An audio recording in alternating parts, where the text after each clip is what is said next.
Welcome everyone to the Barrhead and District Forum interviews for the 2021 municipal elections. The Barrhead Chamber of Commerce, Barrhead Leader, and Barrhead Public Library thanks you for your time today.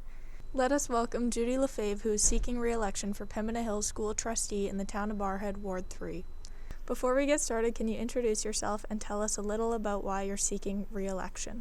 My name is Judy Lefebvre, and I am currently the trustee for the Pembina Hills School Division for the town of Barrhead. I've been a resident in this town since 1980, and my now 3 adult children went through the Barrhead schools and graduated, and now I have 2 grandchildren who are also completing. One has already graduated and one is in grade 11 this year at Barrhead Comp.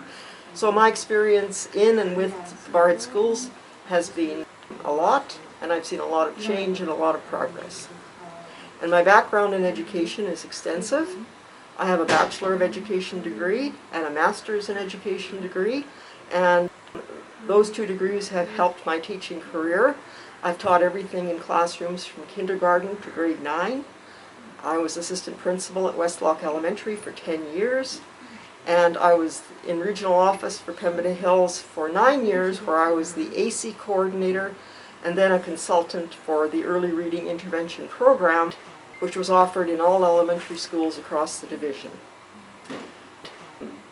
I retired in 2011, and in 2013 I was encouraged to run for the position of school trustee, which I did, and I was elected.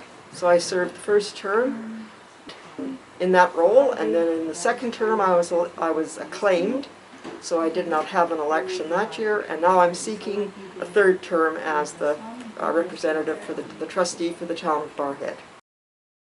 At the start of the school year, Pembina Hills Board decided not to require masks in schools. Masking was then imposed by the province a week later. Were you in favor of the Pembina Hills decision, yes or no, and why or why not? All right, first of all, it was on August 19th that we had a special called board meeting where we discussed the whole concept of students and staff wearing masks in schools for the coming school year.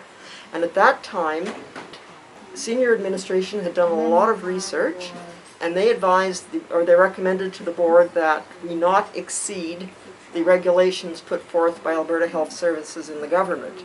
So we made a motion to start the school year without masks, and almost a month later, the government on September 16th advised us that masking would be mandatory in grades 4 to 9, and of course on all school buses, which was there from the beginning. So I was in favor of that.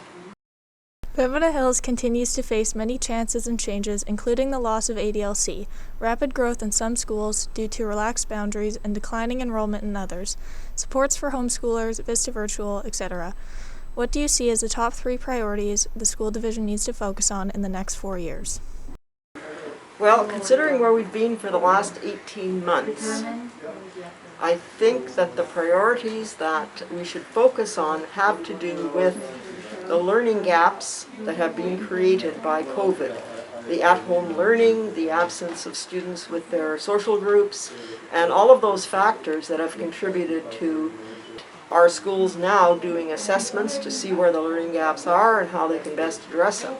Our 3-year ed plan right now focuses on literacy, numeracy, student-staff relationships, and staff wellness.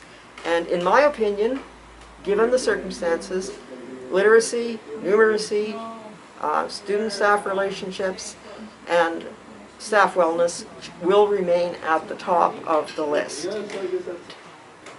We need to maintain programs and processes that are providing the support for students right now, and given the present situation, I don't think we should be making any extreme changes to those priorities, except to enhance them where we can.